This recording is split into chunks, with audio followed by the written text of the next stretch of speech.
படிச்சு உங்களுக்கு வந்து உதவியா இருக்கணும். இது வந்து சும்மா சாதாரண படிக்கிறதுக்கு என்ன பண்ணணுமோ அம்மா சப்போர்ட் பண்றேன். சரியா? நானே ஃபீஸ் கட்டுறேன், நீங்க படிங்க. சரிங்களா? கோயிலாண்ட கூட்டிட்டு வாமா. இது வந்து உங்களுக்கு பின்காலத்து உங்க பொண்ணா நினைச்சு உனக்குன்னு இருக்கு. பொண்ணா நினைச்சு பொண்ணு நினைச்சுதான் வந்திருக்கேன். அது மறக்கூடாது. உங்க பொண்ணுதான், அது மறக்கூடாது. நம்ம அம்மாவோட இருக்காங்க. கண்டிப்பாவும் படிப்பு நிறுத்தாதீங்க. அதுக்கான ஃபீஸ் நான் கட்டுறேன். கோயிலாண்ட வாங்க, அட்மிஷன் போடுங்க. நீங்க போட்டு காலேஜுக்கு அனுப்புங்க. நீங்க வாங்க கோயிலாண்ட, நான் பண்றோம், சப்போர்ட் பண்றோம். சரிங்களாம்மா? இனிமே நாங்க இருக்கிறோம். தங்கமே இருக்கட்டும். சரியா? படிப்பு உன்னை காப்பாற்றும்.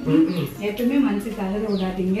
சரியா? ஒருவேளை இதுக்காக தான் அந்த தாயை அனுப்பியிருக்கலாம். என்ன கண்டிப்பா உங்களுடைய படிப்புக்கு அம்மா ஃபுல் சப்போர்ட் பண்ண. இந்த வீடியோக்காகவோ மற்றவங்களுக்காகவோ இதை பேசணுன்ற அவசியம் எனக்கு கிடையாது. சொல்றேம்மா, அப்படின்ற அவசியம் எனக்கு இல்லை. கண்டிப்பா பாப்பா கூட்டிட்டு வாங்க, அதுக்குரிய பணம் நானே கட்டுறேன், படிக்க வைக்கலாம். ஓகேங்களா? சரியா?